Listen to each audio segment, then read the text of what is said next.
Hey, third grade, we're going to finish Amon's adventure. Chapter 28 is called Easter Sunday. It wasn't a thought, exactly, more like an impression, kind of a dull throbbing inside his brain. Amon rubbed the back of his head to make sure it wasn't just a headache. The throbbing remained, but he still couldn't identify it. Donkey, virgin, Egypt, Bethlehem. The words kept beating at his brain, but Amon didn't know what they meant.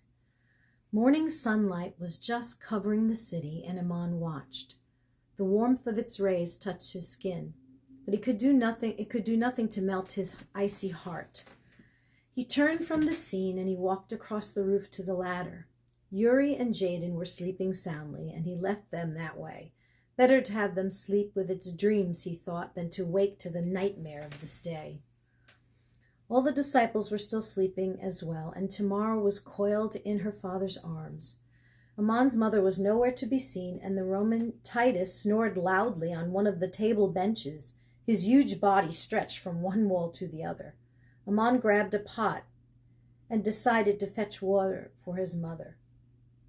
There were a few people out at this time of the morning, and only one at the well, a woman, of course, and as Amon walked down the street toward the square, he watched her raise the bucket and dump it into her urn.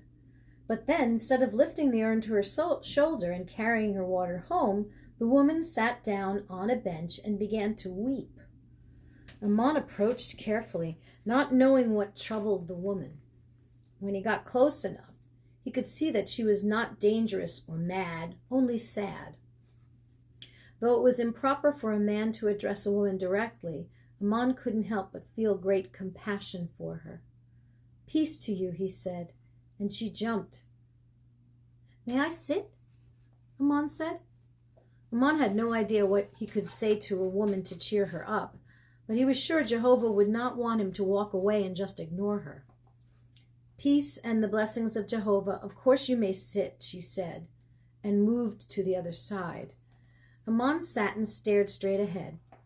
Should I ask her what's wrong? It didn't seem the proper thing for a man his age to do. Should he offer his condolences for whatever tragedy she suffered?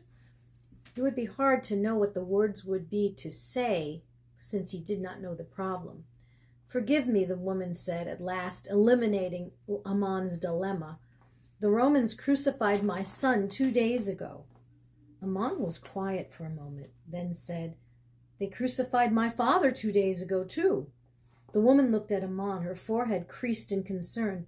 "My son was innocent," she said, without a hint of implying that Amon's father wasn't. "So was my father," Amon said, anyway. The woman studied Amon's face for several moments, then said, "I am truly sorry for your loss. Your grief must be heavier than my own. My son was meant to die.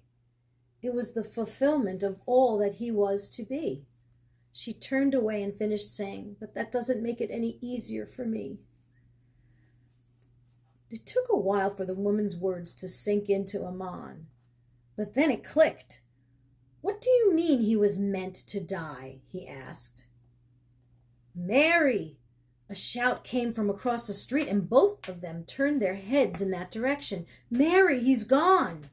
"They took him away," the voice called. It took Amon a moment to identify the man running down the street as Peter, the disciple of Jesus. "They took who away?" the woman said, sitting next to Amon asked. "Jesus," Peter yelled, sliding to a stop, panting out of breath. "The body of Jesus is gone." "But I don't understand either," Peter said, holding out his hand. "But come." Mary stood, took Peter's hand, and ran with him up the street, leaving her urn. Amon set down his own pot and followed close behind. They went through the gate of the Essences and through the camps of the pilgrims, around the pool of serpents, and along the western wall to the other end of the city. They didn't stop until they had reached a garden where there were tombs of the wealthy. Amon was panting hard when he stopped, but Mary seemed barely tired at all. In the center of the garden stood an open tomb. The large round stone used to seal the entrance had been rolled aside. Another disciple, Thomas, was already there, and Peter and Mary went inside. It makes no sense, Thomas said to Amon, when the other two had disappeared inside. Why would someone steal the body of Jesus? Mary and Peter came out, their faces glowing with joy. He is risen, Mary said. But Amon did not understand what she was saying. Why would someone steal the body of a dead rabbi? Thomas asked again. And why on the third day? Why not during the first night when the body is fresh? The third day? Those words bounced around inside Amon's head. Bethlehem, virgin, donkey, Egypt. The dull ache in the back of Amon's head announced itself again. Excuse me, Amon announced, though the others paid little attention to him. I must go, he said. Amon wandered back to the city, thinking, and entered through the Damascus gate at the north end. He crossed through the wretched part of town, thinking it didn't look so dangerous in the morning, then to the baths at the south end of the temple. He went through the ceremonial bathing as his father had taught him, but somehow it just didn't seem the same. It seemed almost meaningless to him. When he had dried himself and dressed, Amon went up to the temple, caring not who might see him. He crossed the court of the Gentiles and entered the court of women. From there he could see through the twin brass doors to the temple. Men were climbing all over it, inspecting the damage. Soon the repairs would begin, but what will repair my heart? Amon wondered. He was standing there watching them from behind, and he heard a voice of a man. Do you think the temple will ever be the same? Amon recognized the voice and turned to see Raphu, captain of the guard. I think they will repair the building, Amon said, and turned back to the temple, but I don't think they can repair our devotion to it. The veil was torn in two, and God was not there. How could we ever treat the temple the same? The veil being torn was simply a result of the earthquake, Raphu said. But it happened at a most peculiar time. A coincidence, nothing more, Raphu argued, a happening of chance. Amon turned to the guard again. You play games of chance, he said. What do you think the odds are that the veil separating us from God was ripped at the exact same moment that Jesus died? I do not play, Raphu stopped his lie and said, I would not gamble on those odds in all my life. Nor would I, Amon said. So what do you think it means? Amon sighed. I think it means a miracle happened here. A miracle of chance. I think there is no God and that the veil being ripped in two just happened because it happened. Raphu nodded. It would seem so, he said. Otherwise, you would have to believe in this Jesus person as the Messiah, and that clearly can't be true. But still, Raphu said a few moments later, there are a few things that God leaves to chance. He does work in mysterious ways, you know. And Amon thought about this. He goes, I do not believe he does, because I no longer believe there is a God. Raphu was quiet for several moments. After watching the selfishness of our religious leaders, he said at last, I have begun to think that myself.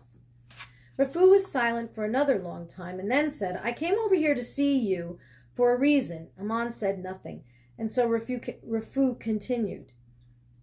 I saw them march your father away to die. Amon's body started shaking, but still he said nothing. I wanted you to know that he went bravely, with his head held high. He showed the Romans the true courage of a Jewish man. Amon gritted his teeth together and pursed his lips to keep himself from crying. When finally his throat was under control, he said, I thank you for telling me that. It is a comfort to know my father was strong. Raphu didn't know what else to say, so he drifted away into the crowd. After a time, Amon also wandered away and back into the court of Gentiles. As he passed through the crowds, As he passed through the crowds that were only now beginning to thin after the Passover celebration, it suddenly occurred to Amon that he had left his mother's pot down by the well and had never taken her any water, and in fact, he never told her where he was going. He turned and headed for the south portico, and when he got there, he saw Roman soldiers guarding every entrance. Halt, one of them said, pointing where Amon was. Stop there and hold on, by the order of the Roman legion. Amon looked around, curious to see who was in trouble, but kept walking. In seconds, 6 soldiers taller than trees, it seemed, ran toward Amon with their armor clanging. They surrounded him, and one of them yelled an order in his face. "I told you to hold. Would you defy the Roman legion?" Amon looked from Roman face to Roman face in shock. I did not know you spoke to me," he said. "What have I done wrong?"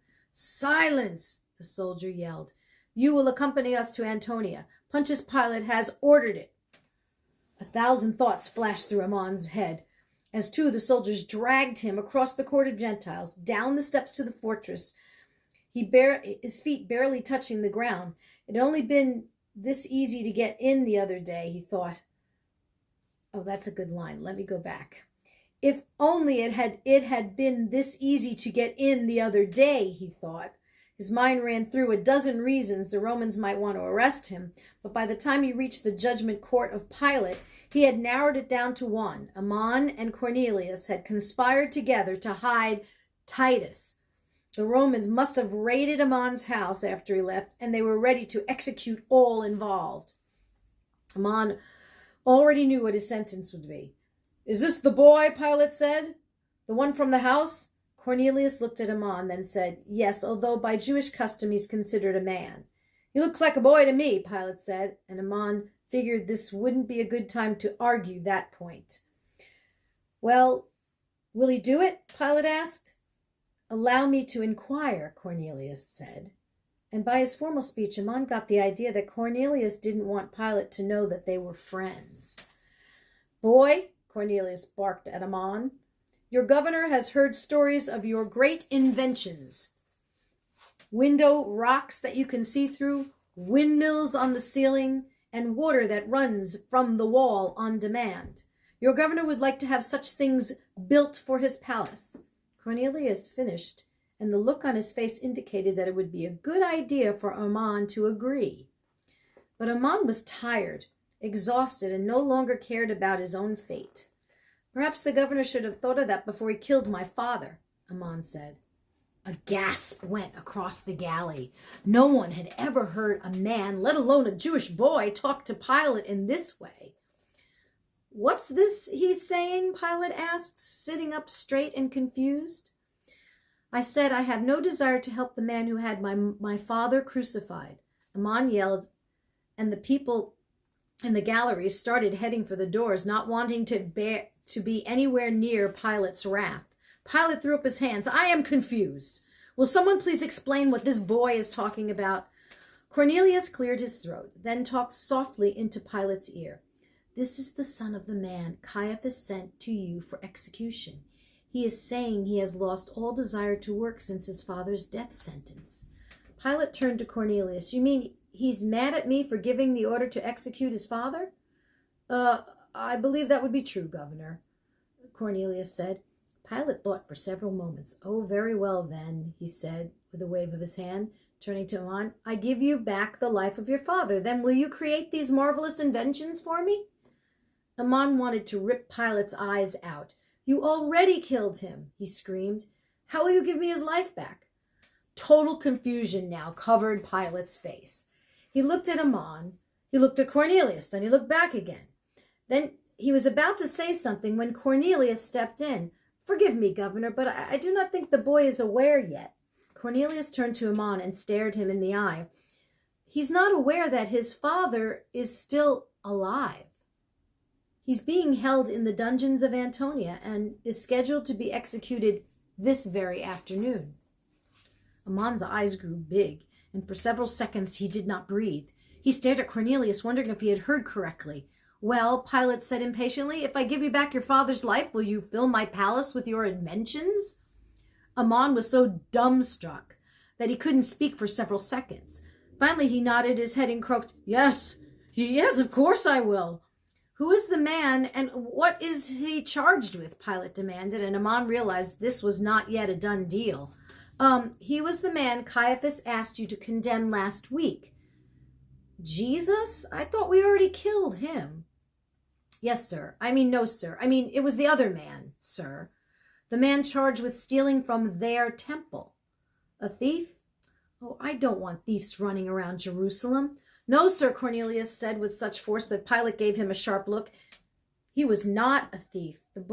This boy here, pointing to Amon, proved that his father was innocent and that the high priest himself was the one who stole the money. Caiaphas? Stole from his own temple? Pilate leaned back his head and he laughed. Oh, that's something new to write home about. The governor laughed for several moments and then waved his hand again and said, Very well, if the man is innocent, give him his freedom and tell Caiaphas not to touch him, or I'll audit his treasury myself. As you command, Cornelius said, snapping to action. He handed Pilate a parchment on which to write the order, and Pilate stood to leave. But you, Pilate said, pointing to Amon, I want my windows filled with this glass, Governor, Amon said. Yes, this glass by the end of the week. Pilate started to leave, and then he turned back again. On second thought, I would like to have the cool breeze over my bed. Build me your wind machine first. Yes, Governor, Amon said with a grin that filled his face. When Pilate had finally left, Cornelius quickly strode over to Amon and took him by the arm. Let's go free your father before Caiaphas hears of this. Amon followed Cornelius down several stairways to the dungeon. It was much easier getting in there this time. And it would be much easier getting out with his father. Cornelius showed Pilate's order to the guards at the bottom of the stairs, and the gate was open. Then they stood and waited as two of the guards went back into the dungeon. A few moments later, they returned with Jotham limping between them. Father! Amon yelled. Then he ran to Jotham. They hugged and cried for several moments, and Cornelius tapped them on the shoulder. It would be best to leave this place quickly, he whispered. There is no order of Pilate's that cannot be changed on a moment's notice. Amon nodded, and they followed Cornelius back up the stairways and then outside through the front gates of the fortress. I will leave you here, Cornelius said, but we'll visit you soon. Then he bent down to Amon and said, Never forget what Jehovah has done for you this day. Amon's face clouded over. I do not know that Jehovah has anything to do with this. So far, all I've seen are false prophets and lies. Cornelius dropped down to one knee, his bronze armor clanging in protest. He looked Amon straight in the eye. I have served Pilate and men like him for more than 3 decades, he said, and never once have I seen what I saw today. A man condemned is a man condemned, and a governor who wants something from a Jew simply gets it or the Jew dies. The chances of Pilate releasing your father for any reason were impossible, yet it happened. I do not believe it was luck that saved your father. I believe the Spirit of God himself intervened on your behalf. Amon nodded out of respect, but was thinking how odd it was to have 2 conversations in one day about chance and conscience, and both of them with a one of them with a Roman. Cornelius crossed his chest with his right arm in a salute of the Roman soldiers, and then went back to the fortress. My son, Jotham said, hugging Amon, I thought I would never see you again. They embraced for several minutes and then started walking home. How is it that I was freed? Jotham asked. It took Amon half the distance to their house to explain. But why are you alive at all? Amon asked his father. I saw your cell empty, and everyone thought you had been executed. How did you see my cell empty? Jotham asked, and he was amazed to hear how Amon tried to rescue him. They did indeed take us from our cells on Friday, Jotham said, finally answering Amon's question. We were being led out to be crucified when suddenly the earthquake hit. Everyone was thrown to the ground and the guards were scared. But when it was all over, they went back to the business of killing us. Jotham stopped walking and closed his eyes, remembering that day. We saw Jesus on the cross, he said, and 2 of our number already hanging next to him. Jotham shook at the memories that he had in his head, and he opened his eyes. At that moment, he said, one of the Roman centurions went mad. He was screaming that he had killed the Son of God. Titus, Amon exclaimed. That was Titus. I do not know his name, Jotham said, but it took all of the soldiers to try to control him. He was a very large man. Yes, Amon said, and he takes up half our house. He snores like a bull. Jotham looked at his son confused, but then continued his story. Eventually, the centurion escaped, and most of the soldiers were sent to find him. 2 others were ordered to return us to our cells until things calmed down. Amon shook his head in wonder. If Titus hadn't been struck with remorse at just that moment, he said to himself. What was that? His father asked. Nothing, Amon said. Just another coincidence. By now, Amon and Jotham had reached their house. Amon pushed open the door and saw his mother and brothers trying to force themselves to eat a noon meal. Tabitha looked up, first saw Amon, and was just about to ask who the visitor was when she recognized him. She began to protest. Then they too saw it was Jotham, her 2 younger sons. Oh, wait, I read that bad. Let me read that again. Sorry. She screamed and jumped up, knocking over the table. Her 2 younger sons, covered in soup, began to protest. They too saw Jotham. Uri ran to his father instantly, but Jaden sat staring as if he was afraid that he had saw a ghost. Then Jotham called to his second son, and Jaden flew to his arms. The entire family fell on Jotham, hugging and crying and asking, "How can this be?" Eventually, Jotham and Amon got the whole story out. Tabitha couldn't believe Amon would be working for Pontius Pilate. When finally the family started accepting that Jotham was really alive, Tabitha took him aside. "Bartholomew is in the upper room," he said. "He needs to know that you are alive." Jotham nodded, then climbed the steps, and with Amon right behind him, 8 of the disciples were there now, sitting around the table making plans. Blankets had been hung over the windows, and the disciples spoke in hushed tones. The bowls of rice and plates of broiled fish Tabitha had prepared for the men sat untouched on the table. As Amon listened, he could tell the disciples were scared and trying to decide what to do. "We must leave Jerusalem," he said. As soon as it is dark," one of them said, "and each of us—" "Go where?" asked another. "Go home? We can't go home. We can't go anywhere. Caiaphas will find us no matter where we go." "What do you think, James?" the third one said. It was then that Bartholomew turned and saw his friend standing behind him. He jumped up, spun around, stared Jotham in the face. "I see a ghost," he said, "or a demon, or I see my friend." "It is I," Jotham said, "in the flesh, still alive and a free man." Jotham and Bartholomew embraced, and a short explanation was given, and then Jotham asked why the disciples were meeting so secretly. "Caiaphas has many eyes and sharp ears," Bartholomew said. "Now that Jesus is dead, he will be rooting out all of his followers and finding reasons to arrest them."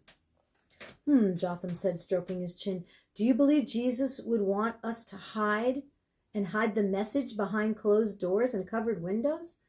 "Jesus is dead," Andrew said, pounding the table with his fist. "I no longer know if there was a Messiah or not, but I know something now. His message was—" Andrew searched for the word. "His message was fanciful, sweet words in our sour society. They were not practical."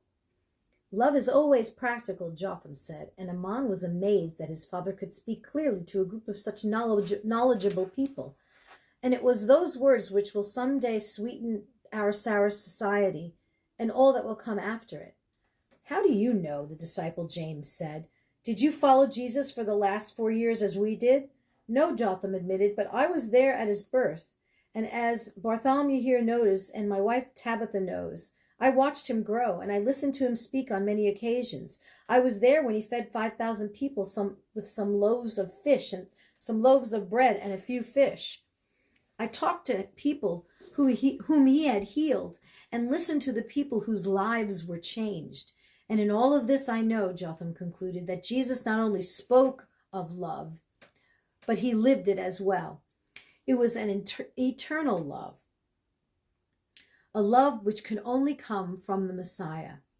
The hushed argument continued for some time until a pounding at the door stopped it in mid-sentence. They listened as Tabitha greeted someone. Moments later, John and the other disciple, James, came up from below. Amon thought they looked happy, as if they had just come from a wedding. "He is alive," they shouted, not caring about the windows or the covered doors. "We saw him." This created bedlam, as the other disciples were excited and doubtful at the same time. The 2 described how they had been walking to Emmaus when Jesus came up and started talking to them. It could not have been him, Andrew said. You must be mistaken. The argument continued, and Jotham leaned over and whispered in Amon's ear. Let's leave them to their discussion, he said. This is a matter for the chosen ones of Jesus. They slipped away from the group around the table at one end of the room and went down the stairway on the other end. But just as they reached, the room was suddenly filled for a moment with a bright light, and the air smelled sweet like strawberries, as fresh as if they were standing on top of a mountain.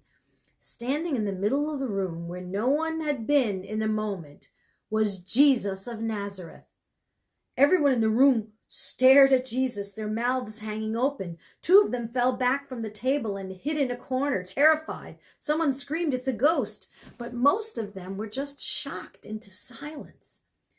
"Peace be with you," Jesus said. Amon thought his voice had the strength of a lion and the gentleness of a lamb all at once.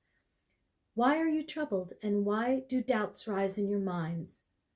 Then he held out his hands and said, "Look at my hands and my feet. It is I myself. Touch me and see. A ghost does not have flesh and bones as I have."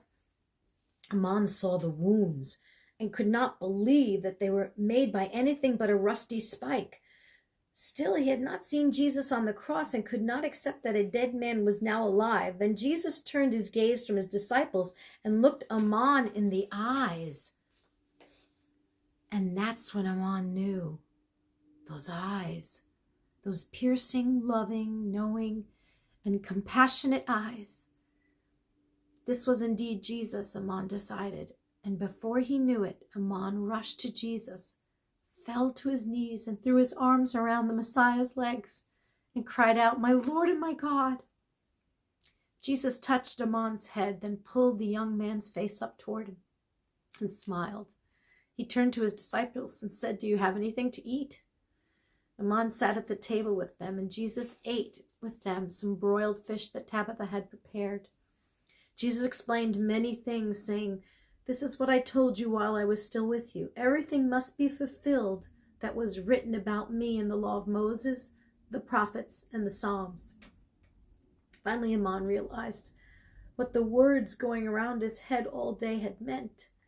There were prophecies, the evidence that would prove the identity of the Messiah when he came. Prophecies of his birth in a town called Bethlehem, of his fleeing to Egypt and arriving in Jerusalem on a colt. Prophecies which could not be made up. Then suddenly, as the men were talking to each other, Jesus was gone. For a time, another argument started as to whether Jesus had really been there or not. But Amon knew. Amon had touched him. And finally, Amon believed. Many days passed with Jesus appearing to hundreds of people, making believers of most and disciples of some. Then one day, Amon, Tamar, and Jotham followed Bartholomew and the rest of the disciples up the Mount of Olives. Tabitha walked with them as well, with Uri and Jaden under her arms. "Did you talk to Saul again?" Jotham said. Jotham asked Amon as they walked. "Yes," Amon answered. "He's so stubborn. I do not think he would believe in Jesus if he stood right here in front of him and struck him blind." Jotham laughed and gave his son a hug. It was after several moments of silence as they continued to walk that Amon asked his question. "Father, you really did see an angel when you were young, didn't you? All the stories you've ever told me, they were all true." Jotham smiled and nodded. "Yes, my son, all those things were true. The angels I saw, the things I heard, the journey I took to see the birth of Jesus, these were all true." Amon hung his head and looked away. "I have been such a fool," he said. "I have had the most special of fathers, and I've thought him to be mad." Jotham pulled his son close, and he stroked Amon's hair, and he said, "No, my son, you have not been a fool. You've been young, and now you have shown your maturity by allowing your mind to learn new things." Jotham stopped, but Amon's tear-stained face... Let me stop a second. Give me a second. Jotham stopped, took Amon's tear-stained face in his hands, and turned it up so he could look at the boy's eyes. And more than anything else than you've done, that is a true sign of becoming a man. Amon hugged his father tightly, and they continued walking. Soon they arrived at the top of the Mount of Olives, just on the other side of the Kidron Valley from Jerusalem. Jesus was with them, and he stood now in front of the group of believers. All authority in heaven and on earth has been given to me, he said in a loud voice that echoed off the hills like thunder. Therefore go and make disciples of all nations, baptizing them in the name of the Father and of the Son and of the Holy Spirit, teaching them to obey everything I have commanded you. Jesus' robes began to glow a bright white. Suddenly he began to ascend into the air, and everyone gasped. And lo, I will always be with you, he said, even to the very end of the age. Amon fell on his knees, as did everyone else. They raised their hands toward heaven in complete submission and watched as Jesus ascended higher and higher into the air. Now everything makes sense, Amon thought. Now the world is truly in order. And then Jesus was gone. Gone from sight, Amon thought, but not gone from my heart. He will never be gone from my heart. I will always follow him all my days and do whatever he asks of me. And that, as it turns out, was just the beginning of Amon's adventures. Okay, let's read the end part. For God so loved the world that he gave his one and only Son, that whoever believes in him shall not perish but have eternal life. John 3:16. When it comes to God, when it comes to the God of love seeking you out, calling you in a relationship with him, make every effort to listen to him. There's no such thing as a coincidence. He had it planned from the beginning and will continue calling you all the days of your life. If you choose to follow him, the blessings you will receive, even though times may be tough, will be no coincidences either.